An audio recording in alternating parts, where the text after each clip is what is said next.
आई, कोई जानवर सामने आया, ऐसी क्या परिस्थितियां बनी कि गाड़ी जाकर सीधे डिवाइडर से लड़ती है और इतनी बुरी तरह से गाड़ी डैमेज भी हुई है, वो भी दिखा रहा है नेटवर्क 18।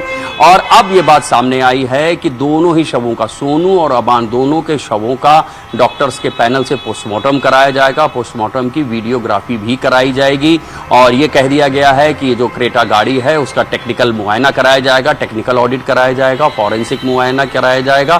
तो वो जो सारी एसओपी है, जो प्रोटोकॉल है, जो अच्छे से अच्छे इन्वेस्टिगेशन में होता है एक्सीडेंट के मामले में, वो करवाया जाएगा। ये एसएसपी झांसी की ओर से कहा गया है। एसएसपी झांसी खुद मौके पर पहुंच रहे हैं, तो जाहिर सी बात है कि और भी तमाम चीजें साफ हो जाएंगी जब इतना सीनियर अफसर मौके पर पहुंचता है। और जो वहां पे सवाल जवाब लोगों से करने होंगे, हो सकता है कोई और चश्मदीद भी मिल जाए, उससे और बात साफ हो पाए।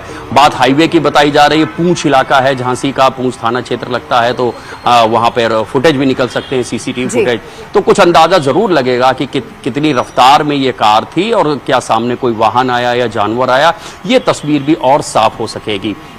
जैसा हम पहले भी कह रहे हैं, चूंकि माफिया अतीक अहमद का परिवार है, लिहाजा ये बड़ी खबर, अबान के रिश्तेदारों को हादसे की जानकारी दे दी गई है। अबान के बुआ को हादसे की जानकारी दे दी गई है। सड़क हादसे में अबान की मौत हुई है और इस वक्त हमारे सहयोगी प्रयागराज से सर्वेश दुबे हमारे साथ जुड़ गए हैं। जी सर्वेश, क्या जानकारी है? अबान अपने नाना और मामा के साथ प्रयागराज में रह रहा था और वहीं से ये लोग झांसी के लिए निकले थे और इस बीच अब हादसे से जुड़ी जानकारी परिवार को दे दी गई है। उसकी बुआ यानी कि अतीक की बहन को जानकारी दी गई है, और क्या इंफॉर्मेशन है इस पर?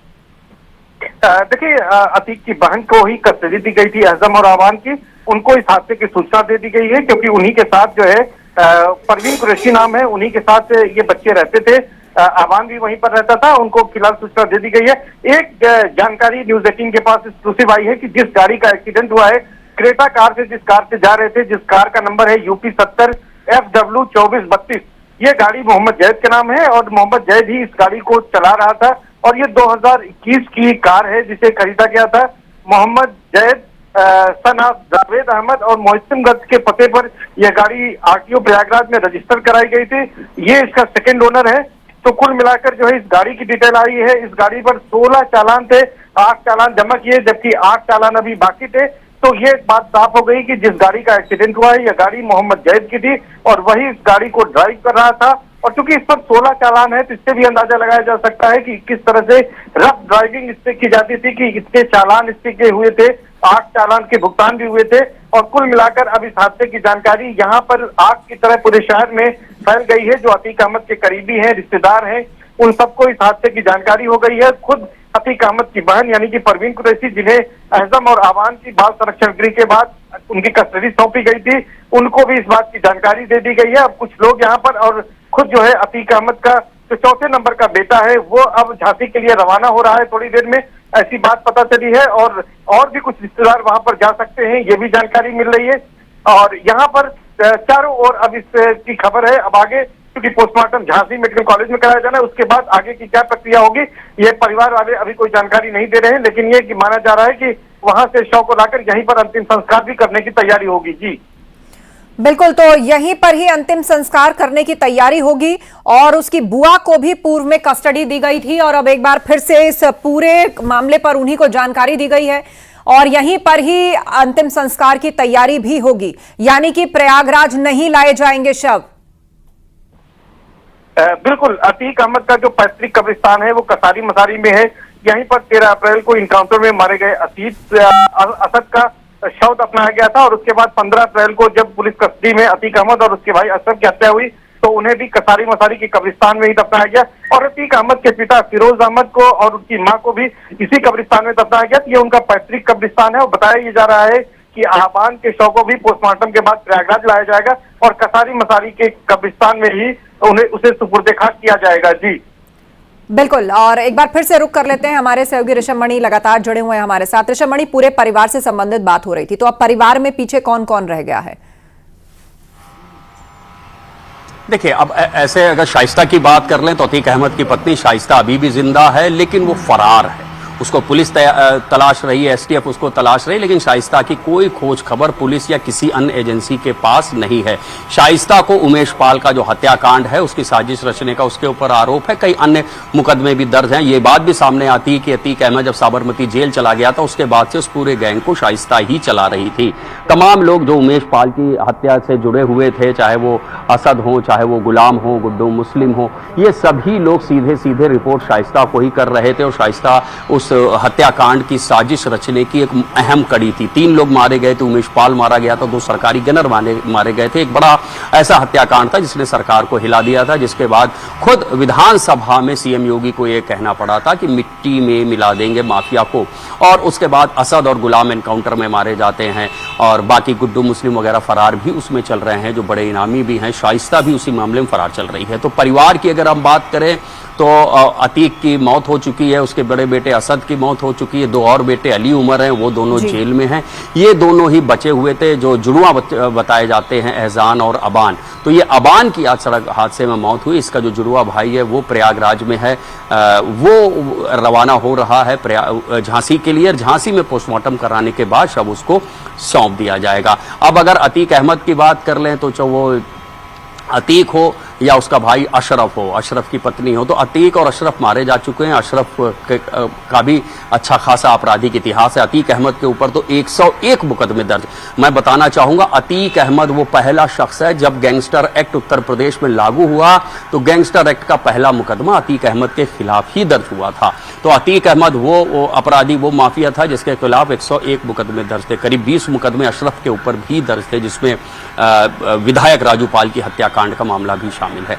तो अब एक ऐसा परिवार था जिसका आतंक प्रयागराज ही नहीं आसपास के कई जिलों में व्याप्त था और पुलिस कस्टडी में ही अतीक अहमद और उसके भाई अशरफ की हत्या कर दी जाती है। 3 आरोपी जेल में भी हैं। तो एक उसका जो अपराध परिवार था, उसका जो आपराधिक इतिहास था, उसका जो खौफ था, आतंक था, वो खत्म हो चुका है। तमाम जो जमीनों पे कब्जे थे वो अभी भी हटाए जा रहे हैं, तमाम बेनामी संपत्तियां हैं उनको भी सामने लाया जा रहा है। लेकिन एक बात को अभी भी किनारे नहीं किया जा सकता है कि अतीक अहमद के परिवार की जो तमाम और लोगों से रंजिशें हैं, जो तमाम और लोगों के खिलाफ उन्होंने जो अपराध के काम किए हैं, वो भी उनके जो पुराने दुश्मन हैं वो अभी भी जिंदा हैं। तो चूंकि अतीक अहमद के लड़के का मामला है तो इस बात को हमें इस नज़र से भी देखना ज़रूरी होगा कि क्या ऐसा तो नहीं है किसी पुरानी दुश्मन ने, किसी ने अपनी पुरानी रंजिश के तहत ऐसी कोई साजिश रची जिसका शिकार अबान हुआ। हालांकि पुलिस मौके पर है और पुलिस अपनी कार्रवाई करेगी। हालांकि उमेश पाल की हत्या में ये दोनों बच्चों को भी आरोपी बनाया गया था, लेकिन दोनों तब नाबालिग थे, लिहाजा इनको बाल संरक्षण गृह में रखा गया था। बाद में सब बाहर भी आ गए हैं। तो अब ये चूंकि गाड़ी पलटना, कार पलटना एक मुहावरा भी है, उत्तर प्रदेश पुलिस के लिए भी इस्तेमाल किया जाता है। जो तमाम ऐसे लोग हैं उत्तर प्रदेश की कार्यशैली के खिलाफ बोलते हैं या कार्यशैली की बुराई करते हैं, तब ये मुहावरा इस्तेमाल किया जाता है। चूंकि विकास दुबे एक एनकाउंटर में मारा गया था, उसकी गाड़ी पलटी थी, फिर वो एक इंस्पेक्टर की रिवॉल्वर छीन के भागता है और फिर एनकाउंटर में मारा जाता है। तो उस वक्त से ही गाड़ी पलटने का एक मुहावरा बहुत प्रचलित है उत्तर प्रदेश में। तो ये भी देखना जरूरी होगा कि क्या कहीं ऐसा तो नहीं है ये गाड़ी पलटी है, तो उस साजिश से भी इनकार नहीं किया जा सकता है। इसीलिए टेक्निकल मुआयना भी होगा, फॉरेंसिक ऑडिट भी होगी, तब ये बातें साफ हो पाएंगी कि ये पूरी तरह से सड़क हादसा ही है। ये मान के चलिए कि इस हादसे पर सवाल उठाए ही जाएंगे।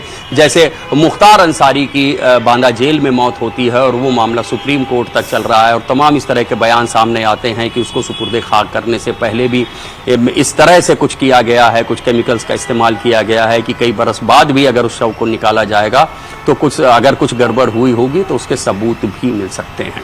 तो बड़ा परिवार अतीक अहमद का है, एक बड़े माफिया के तौर पे अतीक अहमद को जाना जाता रहा है और अगर उसके बेटे की सड़क हादसे में भी मौत हो रही जैसा भी कहा जा रहा है तो उस पर भी जांच की जरूरत है, एक सघन जांच की जरूरत है। और जैसा एसएसपी झांसी ने कहा भी है कि हम पूरी गंभीरता के साथ पूरी एसओपी, पूरी प्रोटोकॉल फॉलो करते हुए बिल्कुल आपसे चर्चा जारी रहेगी ऋषभ मणि। इस बीच 2 तस्वीरें हम अपने दर्शकों को दिखा रहे हैं।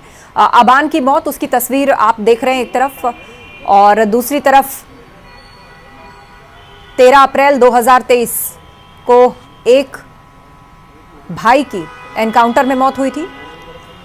यूपी पुलिस के साथ मुठभेड़ हुई थी असद अहमद की। उसके साथ उसका साथी गुलाम भी एनकाउंटर में मारा गया था, 13 अप्रैल 2023 की घटना। उसके बाद झांसी में एक गाड़ी हादसे का शिकार हुई जिसमें सवार था अबान, और उसकी भी आज मौत हो गई। उसके साथ उसका साथी सोनू, उसकी भी मौत हुई है। 3 लोग घायल हैं, तीनों का अस्पताल में इलाज चल रहा है। इस बीच एक चश्मदीद का बयान भी सामने आया है। उसने ये कहा कि झपकी लग गई थी, वो सो गया था जब ये एक्सीडेंट हुआ, लेकिन जब ये एक्सीडेंट हुआ तो तेज सीने में दर्द के साथ उसकी आंख खुली। लेकिन इस बारे में वो कुछ बता नहीं पाया कि आखिर गाड़ी, अगर ये हादसा था तो ये गाड़ी हादसे का शिकार कैसे हुई। सामने से कोई दूसरा वाहन आया, कोई जानवर आया, कैसे डिवाइडर से जाकर ये टकरा गई, और जिस तरफ से टकराई उसी तरफ अबान बैठा था और ठीक उसके पीछे बैक सीट पर सोनू बैठा था, और उन दोनों की मौत हुई। यानी बाईं तरफ से जो क्रेटा गाड़ी है वो डिवाइडर से टकराई है, और जिसके बाद अब कई सारे सवाल भी हैं जिनके जवाब यूपी पुलिस भी ढूंढ रही है, और स्वाभाविक रूप से वो सवाल उठेंगे भी। Technical evidences, forensic evidences collect किए जाएंगे और उसके आधार पर पूरा सच बाहर आएगा कि क्या ये सड़क हादसा था या इसके पीछे कोई साजिश थी। चूंकि अतीक का परिवार, उसका जो बैकग्राउंड रहा है, उसकी पत्नी अभी तक फरार है, एक बेटा एनकाउंटर में ढेर हो चुका है, जो 2 बेटे हैं वो जेल में हैं।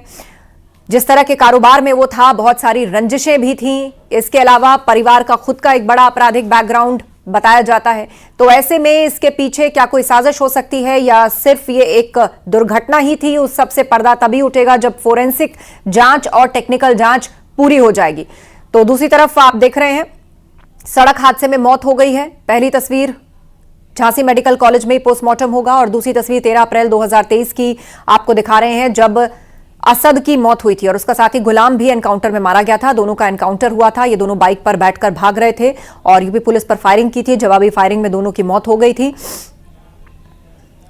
और आज सबसे छोटे बेटे अबान की मौत हो गई है सड़क हादसे में, और पोस्टमार्टम झांसी में ही होगा, जिसके बाद प्रयागराज के कसारी मसारी कब्रिस्तान में सुपुर्दे खाक उसको किया जाएगा। और उसकी बुआ को जानकारी दे दी गई है इस पूरे हादसे के बारे में। अबान प्रयागराज में अपने मामा और नाना के यहां पर रहता था और यहीं से निकला था झांसी जेल में बंद अपने भाई से मिलने अपने 4 साथियों के साथ, जिसमें सोनू की भी मौत हो गई और 3 इस वक्त घायल हैं। हमारे साथ ऋषभ मणि लगातार जुड़े हुए हैं। ऋषभ मणि, सवाल उठेंगे, सवाल उठने लाजमी है, क्योंकि जब एनकाउंटर हुआ था असद का तो उसके बाद भी इस पर राजनीति भी खूब हुई थी, सवाल भी खूब उठाए गए थे, पूछे गए थे, क्योंकि परिवार का बैकग्राउंड इस तरीके का रहा है, आपराधिक छवि भी रही है और बहुत सारी राइवलरीज होती हैं जिसके चलते इस तरह के कारोबार में अतीक अहमद या उसका परिवार रहा। तो आखिर इसके पीछे का सच क्या है? हालांकि जो चश्मदीद है जिसके आधार पर एसएसपी ने यह कहा कि ये दुर्घटना हो सकती है और गाड़ी जो थी वो डिवाइडर से जाकर टकरा गई, और उसकी जो बाइट है वो भी मीडिया के सामने अब रख दी गई है, जहां पर वो कह रहा है कि देखा क्या है तो पता नहीं क्योंकि झपकी लगी थी, लेकिन एक्सीडेंट जिस तरीके से उसने कहा कि तेज दुर्घटना हुई, मेरे सीने में दर्द हुआ और उसके बाद मेरी आंख खुली। बाईं तरफ बताया जा रहा है कि एक्चुअल जो टक्कर हुई है, चूंकि बाईं तरफ ही अबान बैठा था और उसके ठीक पीछे सोनू बैठा था और उन्हीं दोनों की मौत हुई है।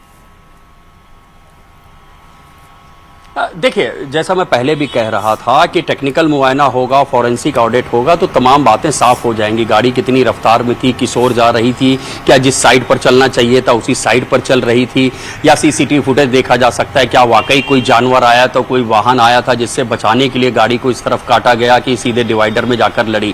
तो अब ये सारे सवालों के जवाब तो आपको टेक्नोलॉजी दे सकती है, लेकिन तमाम ऐसे सवाल हैं जिनके जवाब टेक्नोलॉजी से देना संभव नहीं होगा। कि ऐसे परिवार से ये अबान ताल्लुक रखता था, उस परिवार की तमाम रंजिशें रहीं, तो जो गाड़ी चला रहा था आखिरकार अचानक प्लान क्यों बना कि हाँ अली अहमद से मिलने के लिए हम लोगों को झांसी जेल चलना है, फिर इस समय ऐसा क्यों रखा गया, फिर जो कंट्राडिक्टरी बयान है, आप गवाह का बयान भी देखें तो वो अपने आप को नींद में भी बता रहा है, झपकी में भी बता रहा है। तो जब इस तरह के बयान होते हैं तो हर बयान का परीक्षण भी किया जाता है, तो इन बयानों का परीक्षण भी होगा और परीक्षण के लिए टेक्नोलॉजी को अप्लाई किया जाएगा, सीसीटीवी फुटेज से लेकर टेक्निकल फॉरेंसिक ऑडिट सब कुछ किया जाएगा, बयान भी दर्ज किए जाएंगे। चूंकि ये मामला अतीक अहमद के परिवार से जुड़ा है, जैसा मैं पहले भी बता रहा था, अतीक अहमद पर 101 मुकदमे दर्ज थे और जब यूपी में गैंगस्टर एक्ट लागू किया तो गैंगस्टर एक्ट का पहला मुकदमा ही अतीक अहमद पर दर्ज हुआ था। तो आप मान के चलिए कि उनकी इतनी रंजिशें हैं प्रयागराज और आसपास के जिलों में कि आप किसी भी साजिश से इनकार नहीं करते हैं। तो एहतियात के तौर पर पुलिस को भी देखना होगा कि कहीं ऐसा ना हो कि घूम घुमा के आरोप उत्तर प्रदेश पुलिस के ऊपर ही ना लग जाए। तो अब ये यूपी पुलिस की, झांसी पुलिस की भी जिम्मेदारी बन जाती है कि इस हादसे की जो इन्वेस्टिगेशन है वो इतने अच्छे तरीके से की जाए, जितने भी फॉरेंसिक टेक्निकल एविडेंसेस हैं उसको कलेक्ट किया जा सके कि कल को जब ये किसी कोर्ट में मामला जाता है तो अपनी फेस सेविंग की स्थिति में उत्तर प्रदेश पुलिस हो। उसी के सारे साजो सामान भी इकट्ठे कराए जा रहे हैं। मेरी एसएसपी से भी बात हुई है, उनका ये कहना है कि हम डॉक्टर्स के पैनल से पोस्टमार्टम करा रहे हैं, वीडियोग्राफी करा रहे हैं और जो सुप्रीम कोर्ट की तमाम गाइडलाइंस हैं उसको फॉलो करते हुए हम इस पूरी इन्वेस्टिगेशन को भी आगे ले जाएंगे और एक लॉजिकल एंड तक इसको पहुंचाएंगे। बिल्कुल, एक बड़ा सवाल शाइस्ता को भी लेकर उठता है। जिस वक्त असद की मौत हुई थी और उसको सुपुर्दे खाक किया जाना था, वो उससे पहले से फरार है और लोग ये सोच रहे थे कि कम से कम सुपुर्दे खाक में तो वो जरूर आएगी और वहां पुलिस उसको अरेस्ट कर पाएगी, लेकिन ऐसा कुछ हुआ नहीं। थ्योरी आई कि वो आई, छुप कर आई, देखा, चली गई, बहुत तरह की बातें हुई, लेकिन तब से वो अब तक फरार है। अब अबान की भी मौत हो गई है, उसको भी कसारी मसारी ही ले जाया जाएगा। वहीं पर सुपुर्दे